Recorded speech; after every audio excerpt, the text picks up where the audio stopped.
प्रेम से बोले कृष्णचंद्र भगवान की जय। तो भगवान ने हमें जो प्रदान किया है उसकी कीमत हम चुका नहीं सकते। तो कह रहा था प्रातः काल धर्मशाला में वह व्यक्ति सोया था 4 बजे। अब उस वक्त महात्मा जी जब सीताराम सीताराम करने लगे, इसने कहा प्रातः काल, इतना सुबह सुबह, अभी सोने का समय है, यहाँ सीताराम सीताराम चल रहा है। महात्मा जी ने कहा अरे भाई परेशान क्यों होते हो, आप भी उनका नाम लीजिए। क्यों?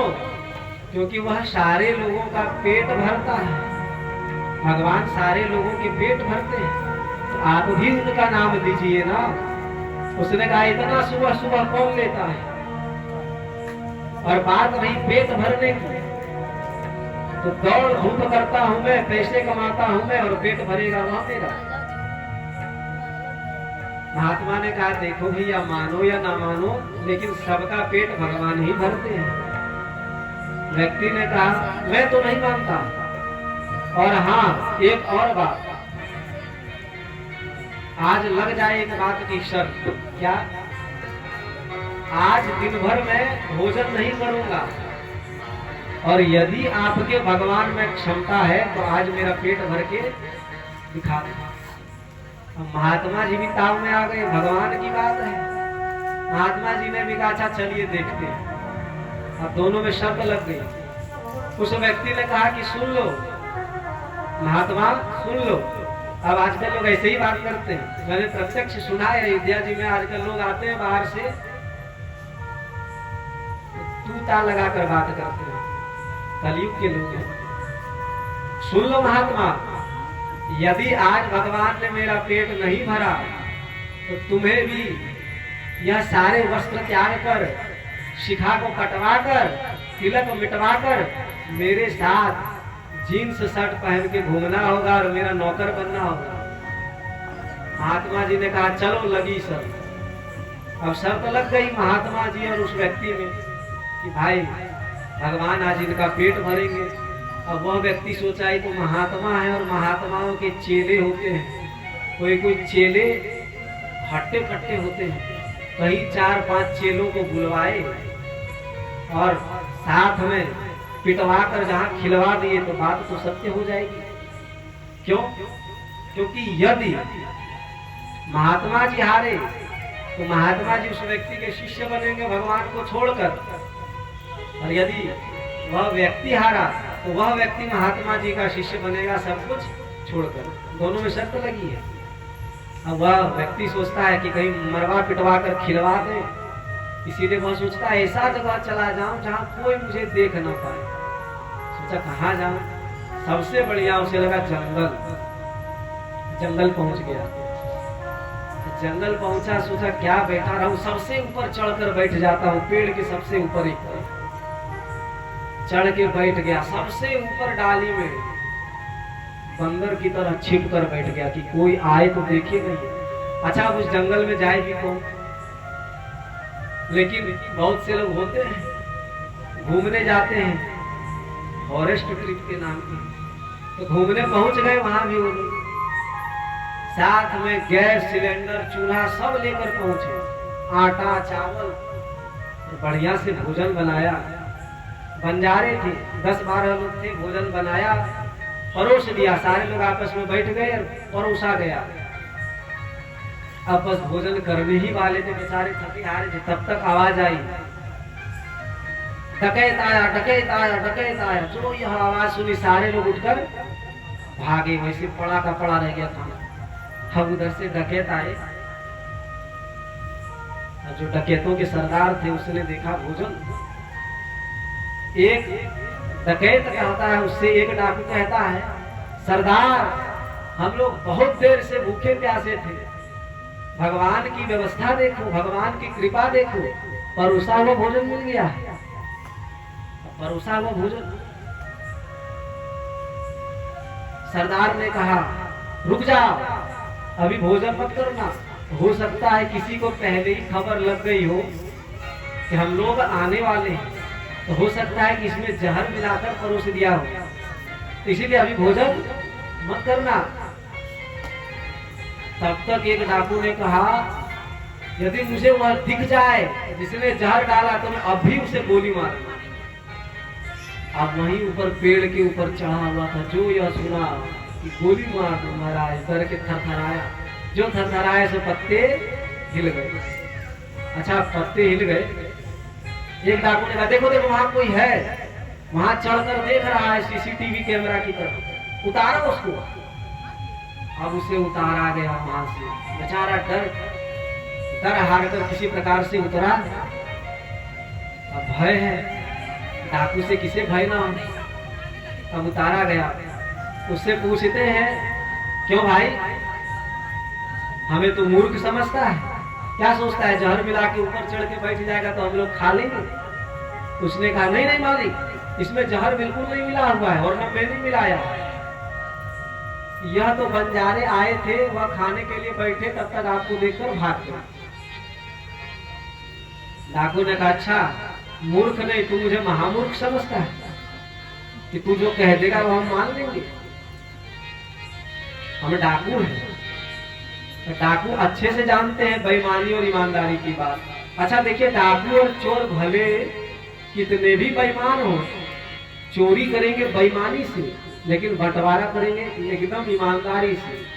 ये फेक पैसा भी आगे पीछे नहीं होना चाहिए, उसमें भी ईमानदारी होती है। डाकू ने कहा, मुझे महामूर्ख समझे हो क्या? तो उसने कहा, मालिक विश्वास करो, बंजारे ही यहाँ भोजन छोड़कर गए हैं, हमने नहीं इसमें जहर मिलाए। डाकू ने कहा, चलो पहले खाकर दिखाओ, पहले खाकर दिखाओ। उसने कहा, मालिक सब करवा लो, बस भोजन मत करवाओ। क्यों भाई, जहर मिलाए हो इसीलिए भोजन नहीं करना चाहते हो? तो मालिक, बहुत गहरी बात है, बहुत गहरी बात है, सब करवा लो, बस भोजन मत करवाओ। एक ने कहा, करते हो भोजन की? मारो गोली। डर डर के थरथरा कर कांपने लगा। मरता क्या ना करता, पछताते पछताते भोजन कर लिया। अब भोजन कर लिया, फिर रोते हुए सारी बात डाकुओं को सुनाता है। और जब डाकू सुनते हैं तो वही व्यक्ति वापस जाता है उन्हीं संत के पास और जाकर उनसे दीक्षा ग्रहण करता है। और उसके बाद वह संत आगे चलकर मलूक दास जी महाराज बनते हैं। यहाँ कोई राजेंद्र दास जी महाराज को जानते हैं? मलुक पीठाधीश्वर तत्कालीन नहीं, मलुक पीठाधीश्वर श्री राजेंद्र दास जी महाराज, उन्हीं से पूर्वाचार्य जो हुए वही थे मलुक दास जी महाराज। उन्होंने उस वक्त एक सुंदर बात कही, अजगर करे न चाकरी, पंछी करे न काम, और दास मलुका कह गए सबके दाता राम। सबको देने वाले कौन है? राम जी है। हम सबों का पेट कौन भरते हैं? राम जी भरते हैं। जाने में अनजाने में बहुत से लोग कहते हैं ना, भगवान को नहीं मानते, लेकिन अंत में मानते हैं, मानते हैं, क्योंकि अभी मानने का कोई कारण नहीं है, अभी मानने का कोई कारण दिखता नहीं है। एक ये सच्ची घटी हुई घटना सुना रहा हूं। एक बार रेल यात्रा कर रहा था, उसमें एक व्यक्ति मिल गया, पढ़ा लिखा एजुकेटेड। उसने कहा कि मैं भगवान को नहीं मानता। हमने पूछा क्यों? हो सकता है फिजिक्स का छात्र रहा होगा। तो उसे भी मैंने फिजिक्स के ही हिसाब से समझाया। उसने कहा, अच्छा कैसे मान लूं जब वो है ही नहीं? होता तो कोई आभास होता तो कोई तो आभास होना चाहिए। हमने कहा, भैया भगवान तो होते हैं, आपके पास आभास करने की क्षमता नहीं है। उन्होंने कहा कि आप सिद्ध कर दो, आप सिद्ध करो कि भगवान है। हमने कहा अच्छा एक बात बताओ, आपको यदि कोई सूत्र सिद्ध करना हो, जैसे किसी गतिशील वस्तु की गति निकालनी हो, तो क्या करते हो? दूरी गुणा समय करते हैं। फॉर्मूला है ना, speed is equal to distance by time, भागा देते हैं। Speed is equal to distance by time, वही करते हैं। हमने कहा यदि मानकर चलो किसी गतिशील वस्तु की गति है 20 किलोमीटर प्रति सेकेंड, पर सेकेंड कितना जा रहा है? 20 किलोमीटर। अब यदि वह 100 किलोमीटर तक जाता है तो कितना समय लगा उसे, अथवा उसकी स्पीड क्या है, गति क्या है? तो जितनी दूरी है उतना बटा समय करेंगे तो हमें वह उस गतिशील वस्तु की गति प्राप्त हो जाएगी। उसने यह बताया। हमने कहा अच्छा। तो बस ऐसे ही भगवान सिद्ध हुए। उसने कहा ये क्या बात हुई, कैसे कहां सिद्ध हो गए? हमने कहा देखो, अपने सूत्र के सबसे पहले ऊपर आपने क्या लिखा? Let the speed be x. मानकर चलते हैं कि वह स्पीड एक्स है, अथवा कोई भी नंबर है, अथवा कोई भी अक्षर है। अब बराबर डिस्टेंस बाई टाइम, दूरी बटे समय। तो जब हम यह किए तो हमें स्पीड का मान ज्ञात हो गया। हमने पूछा कैसे ज्ञात हुआ? पहले उसे आपने माना, पहले सिद्ध नहीं हुआ, पहले उसे मानना पड़ा। क्या? उसे हम मान कर चलते हैं एक्स, और फिर मानने के बाद आपने क्या किया? तो मानने के बाद हमने साधना शुरू की, उस सूत्र का साधन करना शुरू किया। हमने कहा कि पहले भगवान को मानिए, बिना माने भगवान को नहीं जान सकते। तो आप तो कह रहे मानेंगे ही नहीं, तो जब मानेंगे ही नहीं तो कहां से जानेंगे? तो पहले मानिए, उसके बाद क्या करना है? साधना कीजिए। मानने से आप नहीं जान जाएंगे, फिर मानने के बाद साधना भी तो करनी होगी। उसने कहा अच्छा ठीक है, साधना किया। बोले साधना करने के बाद क्या हुआ? उसने कहा कि साधना करने के बाद सिद्ध हो गया। क्या? स्पीड कितनी है यह बात सिद्ध होगी सूत्र के द्वारा, गति कितनी है यह सिद्ध हो गया। कैसे? बस साधना किया तो सिद्ध हो गए। तो पहले भगवान को मानिए, फिर भगवान की साधना कीजिए, और फिर भगवान सिद्ध हो जाएंगे। यही तो सूत्र है, और क्या है? अब चाहे तो किसी और से भगवान के विषय में सोच कर देखिए। बहुत से लोग कहते हैं कि यह लाइफ साइकिल जो है हमारे सृष्टि में यह ऑटोमेटिक चलता है, स्वयं चलता है, अपने द्वारा स्वयं अनाज उपजते हैं, उसे जानवर खाते हैं, जानवर को कोई और खाता है और मिट्टी में मिल जाता है। इसी मिट्टी से फिर अनाज उपजते हैं और उसी से हम और आप होते हैं। हम लोग मिट्टी ही है। इस संसार में जितना कुछ दिख रहा है सब मिट्टी है। 5 तत्वों में 4 तत्वों को छोड़कर बाकी सब मिट्टी है। क्षितिजल पावक गगन शरीरा पंच रचित यह अधम शरीरा। तो जो इस संसार में आप जो कुछ देख रहे हैं मिट्टी ही से तो उपज रहे हैं सब कुछ, और फिर मिट्टी में ही मिल जा रहे हैं। तो उसने कहा ये तो ऑटोमेटिक चल रहा है। हमने कहा ऑटोमेटिक भी चल रहा है तो किसी ने तो यह सिस्टम सेट किया होगा। उसने कहा भाई देखो कैलकुलेटर है, कोई सॉफ्टवेयर है ना, a set of instructions that tells a computer what to do। क्या करना है, किस प्रकार से करना है। जैसे आप कैलकुलेटर में लिखते हैं 9,99,10,556 गुणा 5,55,10,161। अब यह कॉपी कलम लेकर बैठिए, कितना समय लगेगा। और वही कैलकुलेटर पे आपने डाला, तुरंत आपको परिणाम मिल गया, तुरंत मिला। क्यों? क्योंकि उसमें उस प्रकार के सिस्टम सेट है। तो वही उसने कहा कि उसमें सेट है सिस्टम, उसी प्रकार से यहाँ सिस्टम सेट है। क्या करने से क्या होगा, क्या नहीं करने से क्या नहीं होगा। तो यह कब हुआ? कैलकुलेटर में वह सिस्टम सेट किसी ने किया तब तो हुआ। सॉफ्टवेयर को किसी ने तो डेवलप किया, तब तो वह सॉफ्टवेयर अपने ओर से कार्य कर रहा है। उसी प्रकार से कोई तो होगा जो इसे इस सृष्टि का सृष्टि करता है, तब तो यह सृष्टि ऑटोमेटिक चल रही है। गॉड का एक अर्थ संत कहते थे, जी से जनरेटर, ओ से ऑपरेटर, और डी से डिस्ट्रॉयर। अच्छा, एक व्यक्ति कह रहा था I don't believe in God, मैं भगवान पे विश्वास नहीं करता। हमने कहा who don't believes in God, और क्या कहता था आई वॉक्स ऑपोजिट फ्रॉम गॉड, मैं भगवान का विपरीत चलने वाला व्यक्ति हूँ, मतलब नास्तिक हूँ। हमने कहा who walks opposite from God, then I think he is opposite of God. जो भगवान, जो गॉड के उल्टे चलने वाले व्यक्ति है, वह गॉड के उल्टे ही व्यक्ति है। गॉड का उल्टा क्या होगा? DOG, dog. वही स्थिति तो अभी लगता है। क्यों?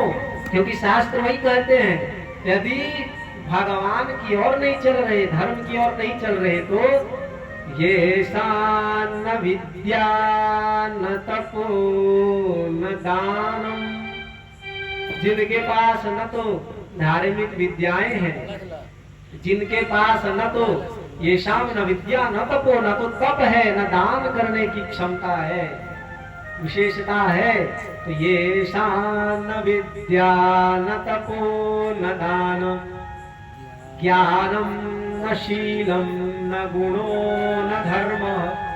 ज्ञान आवश्यक है, ज्ञान के साथ साथ शीलता भी आवश्यक है। आजकल शीलता समाप्त होती जा रही है। लोग एक दूसरे को ऐसे झंझकार के बोलते हैं। बाहर जब यात्रा करता हूँ, लोगों को देखता हूँ, तो कभी कभी तो डर भी लगता है और कभी कभी आश्चर्य भी लगता है। कैसी स्थिति है, लोग एक दूसरे से कैसे बात कर रहे हैं। बात करने का तौर तरीका बिल्कुल समाप्त हो गया है। क्या किससे कहना है, हम कुछ कह दे किसी को, यह बड़ी बात नहीं है। बात उसके जीवन, उसके दिल में उतर जाए, कितना खराब लगता है। ठीक अयोध्या जी में नए नए यात्री आए थे, बड़े विचित्र। एक बेचारा टोटो वाला पार हो रहा था, तो उसने हाथ दिया, टोटो वाला रोका, हाँ भैया बोलो। उसने कहा स्टेशन जा रहे हो? टोटो वाले ने कहा हाँ। हाँ तो जाओ ना। ऐसे लोग हो गए, बिना कारण का लोगों को परेशान करना। देखिए भैया, अपने शब्दों में मर्यादा होनी चाहिए, नियंत्रण होना चाहिए। हम क्या कह रहे हैं? ये कहते थे be careful with your words, once they are said they can be forgiven, not forgotten. आप जो शब्द कह रहे हैं उसमें सावधानी बरतिए। क्यों? क्योंकि आप जो कह दे रहे हैं, यदि उसे खराब लग जाए तो वह उसे माफ कर सकते हैं, लेकिन उसे भुला नहीं सकते हैं। इसलिए सावधान होकर कहना चाहिए। हमारे महाराज जी कहते थे, जिंदगी भर के लिए दिल में निशानी पड़ जाए, जिंदगी भर के लिए दिल में निशानी पड़ जाए, ऐसा न लिखो कि लिख के मिटानी पड़ जाए। तो वैसा व्यवहार हमें करना ही नहीं चाहिए। व्यवहार हमें कथा में आकर ही मिलती है। तो चलिए, हम और आप, कहने का मुख्य उद्देश्य मेरा यही था कि भगवान के लिए जो समय निकाला जाता है, उसमें कभी भी यह ना सोचे कि मेरा समय व्यर्थ गया। अभी नहीं समझ में आएगा। क्यों? क्योंकि अभी हम लोगों की वह अवस्था ही नहीं है। बहुत समय लगता है भगवान को समझने में, और विशेष करके हम और आप तो कितने सौभाग्यशाली हैं। अनंत कोटि ब्रह्मांड है, करोड़ों करोड़ों ब्रह्मांड है, उसमें से एक ब्रह्मांड।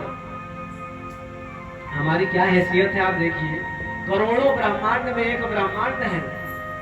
उस एक ब्रह्मांड में एक सूर्य के चारों ओर घूरती हुई पृथ्वी है। उस बड़ी सी पृथ्वी में 7 द्वीप हैं। उस 7 द्वीप में एक एशिया महाद्वीप है।